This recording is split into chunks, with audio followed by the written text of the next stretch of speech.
Alrighty, it is Thursday, November 20th. I'm here with my friend Chase. Chase, how are we doing today?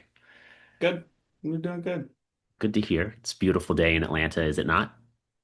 I I assume so. I haven't looked out yet. It looked kind of normal. It's 12, and that is 12 p.m. to clarify, and this is considered the early morning for Chase.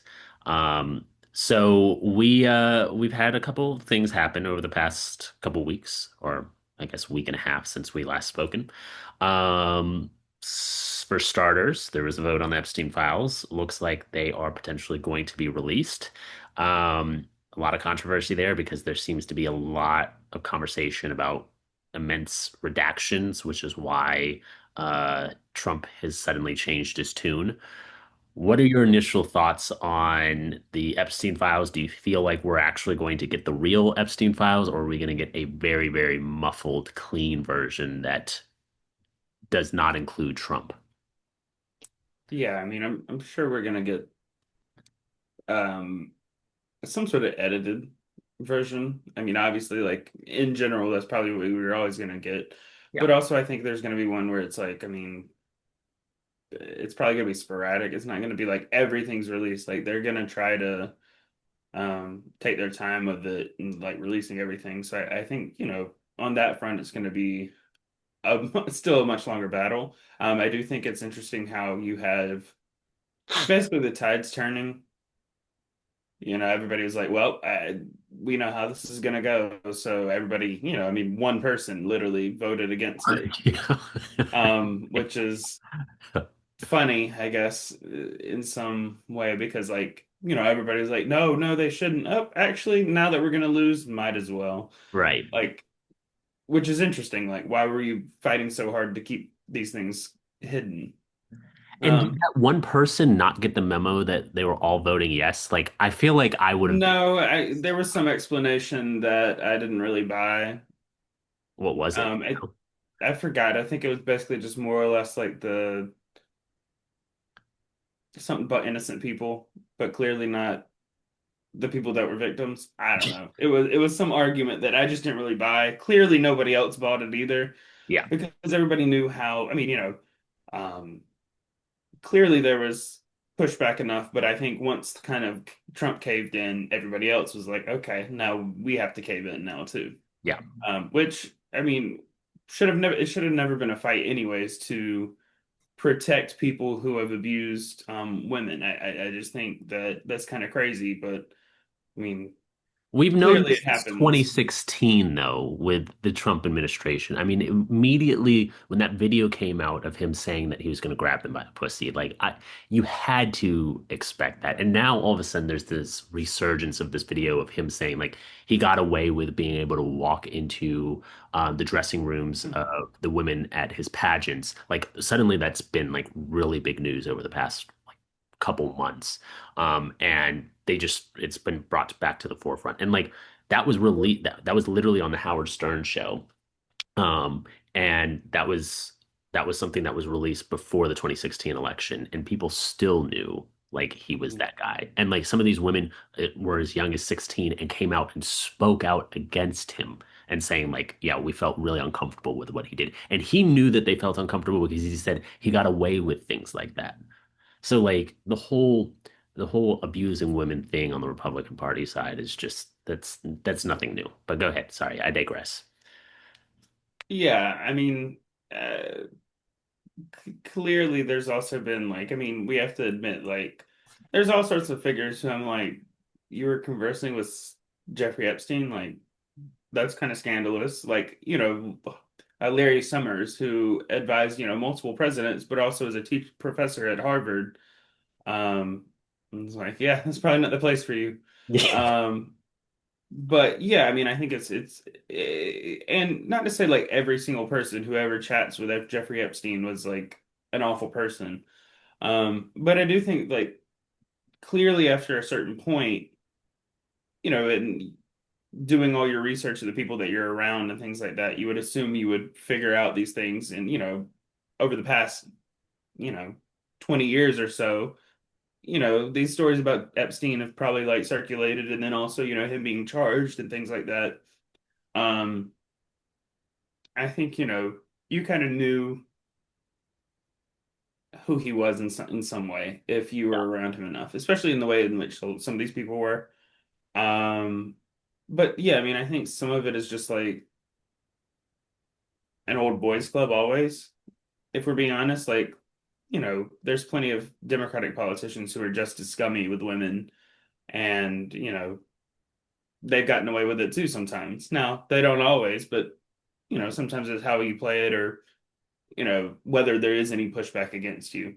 Um, but I do think overall the vision, or the amount of information that we're going to get is going to be through a lens of what I think benefits the administration and how they can leak it out, or like drip by drip they're going to get a little bit more and more, but I don't think it's going to Yeah. be all of them at once. Like, I think it's going to be litigated. I think there's still a long time before we see anything. And also, beyond just releasing it, what happens from there? Like, do these people get prosecuted?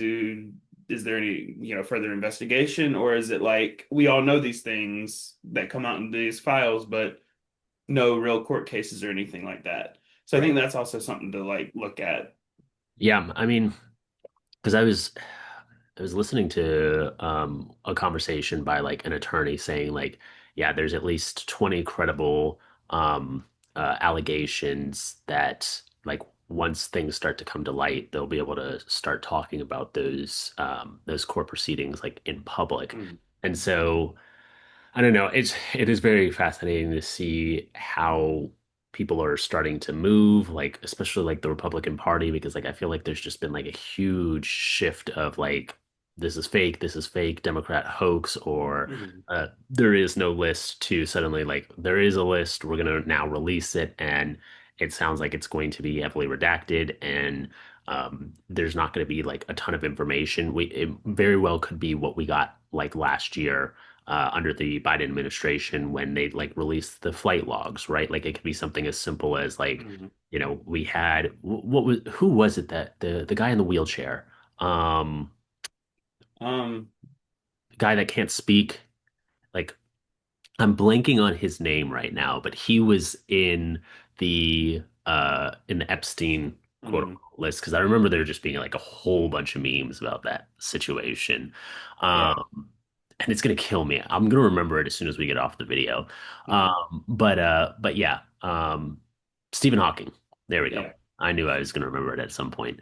Yeah, Stephen Hawking was like even on the jet apparently. So I think we're just gonna get like something like that with Mm. Trump's name removed. But like I don't know. I think at the end of the day, like this does put the Trump administration in a very weird light because like now nobody's gonna really believe that all the information has been released, especially if like there are no like charges um being sought after immediately after the release of the Mhm. files because like I don't know, there's just so much expectation with these files at this point, and like so much has been hyped up that like they can't really like make it go away. And now like Yeah. like large factions of the base that have completely turned on Trump and are saying like, oh my gosh, like why is he refusing to release it? And then there's other factions like Megyn Kelly who said that Jeffrey Epstein is not in fact a pedophile, and there's a difference between raping a 15-year-old and a 5-year-old. So um there's it's that I 50-50. mean, I do think like I wouldn't go as far as like Megyn Kelly went in the way that she was putting it, and plenty of other people have put it that way as well. But I mean, I do think it's valid to say that I don't think it was clear cut situations where it was like, this is a child and you're gonna go have sex with them, right? Like, I think maybe for some of these people, maybe that's what it was. Like, we don't know how they get down or what their proclivities are, but I think realistically, it was probably you know underage girls that you didn't know, or maybe you knew enough.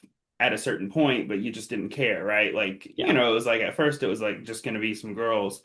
But I also think that like overall the fact that they were just using and treating young girls and women like that, I think it doesn't really matter what age it is, you know? Like I don't care if it was just a bunch of age women, it would still be awful. It would not be good. Like Right. it makes it worse that they're underage, but like, it wouldn't be great that like of age women were getting trafficked around. And especially Exactly. like the abuses and the way in which like these men just kind of thought they could get away with it because of their position of power, and they probably will in some ways for a lot of them. Yeah. Um, but I think with the talking about the factions, it's weird because sometimes there's like the criticisms, but a lot of times it's always a criticism of someone else in the administration, Yeah. right? Like you're starting to get a little bit more pushback directly towards Trump, but they've always had this kind of thing where you're getting bad information or you're listening to the wrong people. Hmm. It's always like this I still believe in you, but you need to get better people around you. Right. And it's this like ignoring the fact that he brings these type of people around him. And not just he is the main one not letting these things come out and stopping against these and like bringing people in and saying like we can't release this. This is just not gonna this is gonna destroy the Republican Party, which is weird to say that. I know. Um, but I also think it's, you know, one, no matter what they say, they still have to cave to public pressure too. Yeah. And there clearly was just enough pressure on it. And, can we just say that everything's great and like the Democrats are pushing for it now? Because let's be honest, why didn't we push for it sooner? Like, why is it now that Donald Trump is in power that we're pushing so hard for it? And I'm not saying that I critique it. Like, I think it should have come out in general. But my point is that that's a lot of people's argument, Yeah. right? They're like not worried about it as much, or like, oh, this is just a distraction. And that's kind of, I think, the argument that a lot of the Republican Party is taking, right? Right. Now this is a distraction. It was enough for you to go on the campaign trail and talk about it, and all these different Cash Patel and all these different figures talking about like it's a conspiracy when it's beneficial for them on a campaign trail.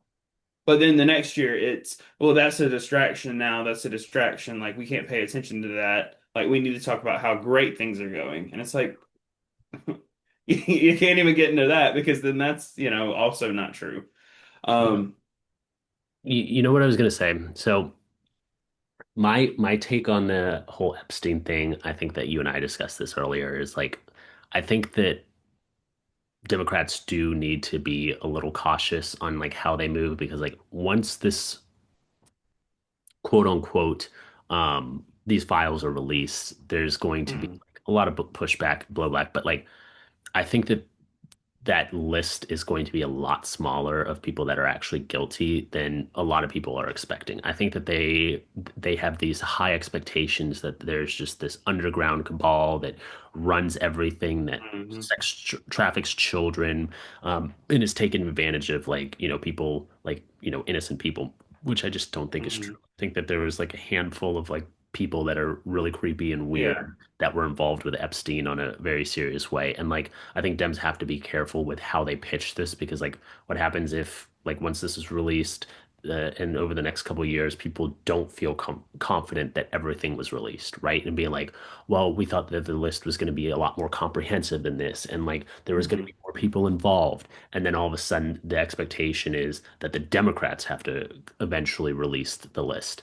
And come like the next election cycle, then that starts becoming a conversation and people saying like, oh, he's protecting pedophiles. Whereas like I think that we have to tone down the rhetoric a little bit in terms of like whether or not that like saying like, oh, there's this deep there's these deep ties with a lot of underground people where I just don't I think there's a handful of creepy people. I mhm. think like Dems have to accept who's on there but also include Trump because like Trump obviously was hiding it for a reason.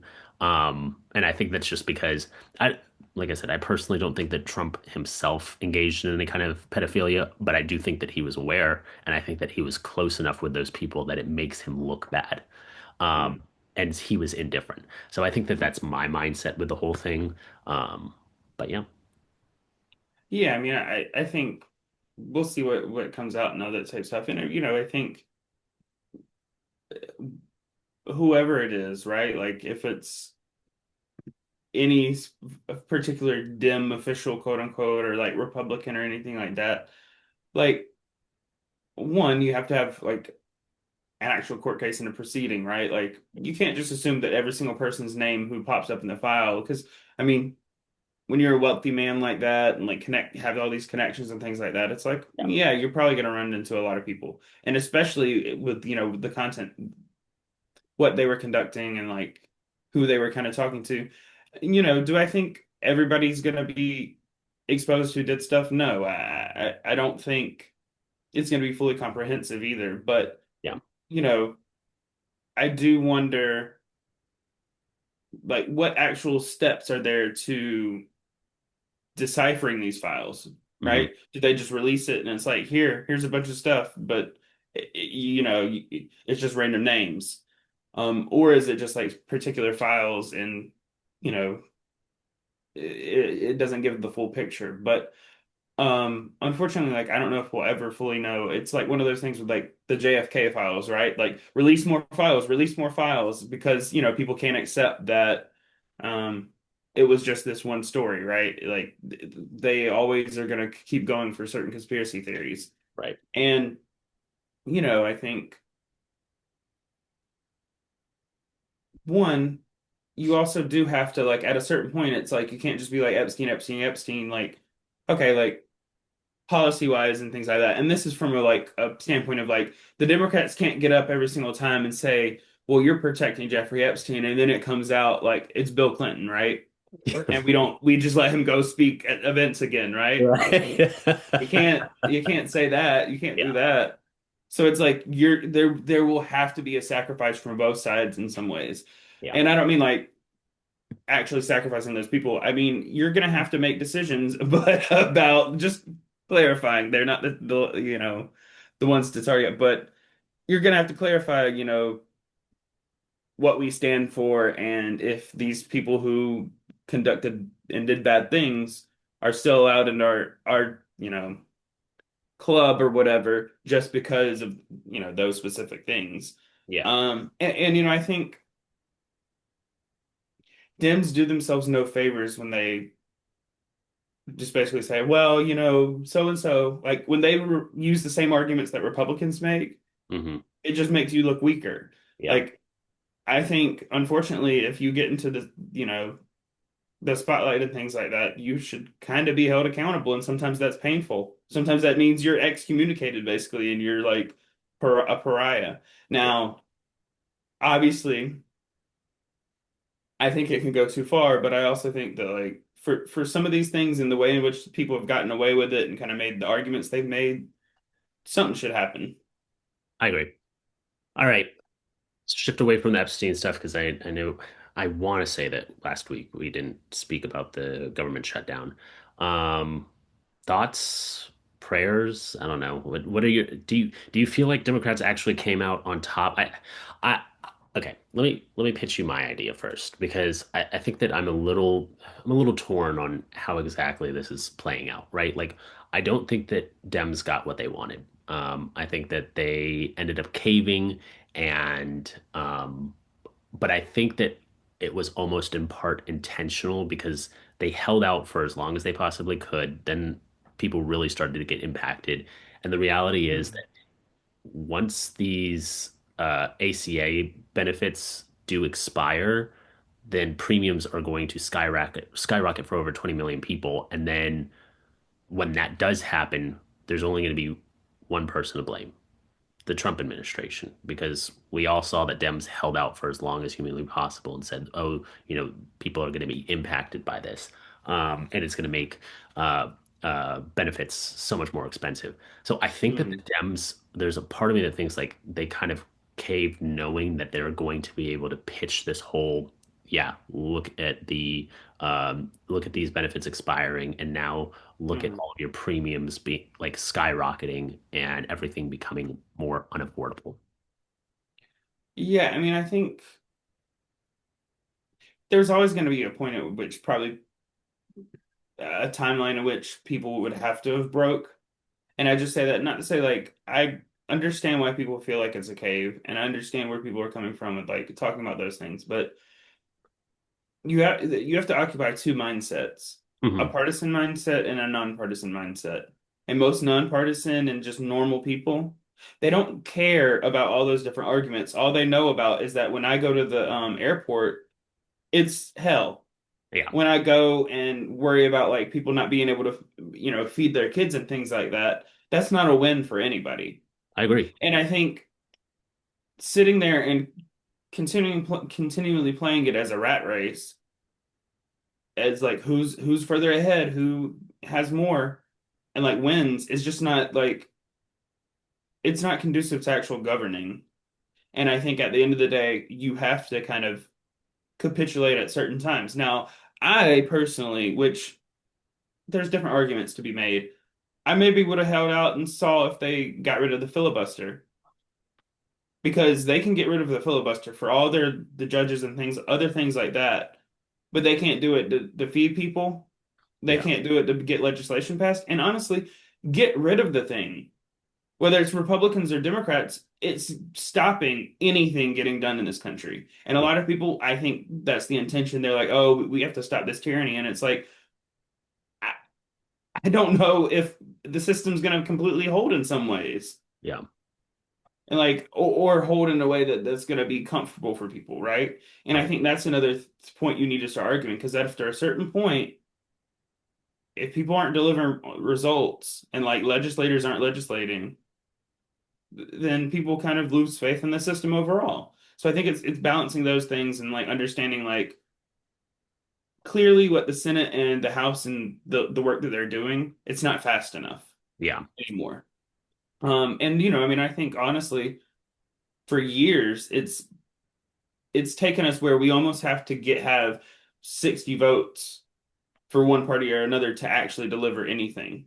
yeah, And like there's elements of certain things that it would have taken a lot to get delivered, but in the past you would have been able to deliver a little bit more. yeah, And so like there's a governing understanding and like being realistic about that. Now, I also think that a lot of the people who did cave, a lot of them I don't think they're running again and they're retiring. yeah. So, I also think if you're not worried about like Or they're not going to be their election isn't until, maybe 4 or 5 years from now versus yeah, like, and they have enough. Like they feel like they'll be confident enough to get by with it. Um, but I do think that like it doesn't take away the aspect of like healthcare being insane and the prices that you're going to pay. Like clearly something has to be done on healthcare. And Republicans are sitting there saying they're going to defend it, they're going to bring some sort of legislation, and it's Democrats' responsibility to say, okay, like if you want to like clearly there's aspects of the Affordable Care Act that aren't the smoothest, right? mhm, If you want to kind of work on those and figure out some laws to pass, not to say it'll be good, it'll probably be bad legislation, but at least it'll be something, yeah. and then you can go from there. But I think I don't even know if I trust them to do that. Um, but also I think clearly the affordability and prices and things like that, it is getting to the White House because it's seeping into a lot of their messaging and the way they're approaching things. I mean, you saw that they canceled the October CPI data and like all of that, the jobs data. Like, if you want to know that there are signs of like cracks in our economy, the fact that they went and canceled that data from being released is insane and almost unheard of. Yeah, well, I mean, if it's a bad picture, why release it? Yeah. Decide it. Yeah, Um, that is true. but yeah, I mean, I think there's also just a lot of other indicators, but I do think we a lot of people have been saying it, right? But I think when you start to see, like when you see somebody like Marjorie Taylor Greene get thrown under the bus for speaking facts and saying what's up about stuff, and not to say like everything's great, but like prices, they're not down. Yeah, Bills, electricity bills, all that higher. Like all these bills are higher, and they were already high to begin with. right. And I think it's almost like the specific things that people are struggling with the most is like your housing payment and your health care, because both of those are insane, right? Like some of these healthcare premiums and like prices you would pay, it's like you just no healthcare for me, you No, know? and like the fact that, like I said, that there was this vote that was trying to expand the ACA credits, like the fact that that Mhm. potentially is about to be lost is still like mind-boggling to me. Yeah. And it's like one thing to say like something doesn't work, but they've not offered anything. They've not tried to pass anything realistically that and mind you, you have to get it done. Yeah, You can't just say we're doing this, we're working on this. It has to be some sort of legislation to get there. Um, and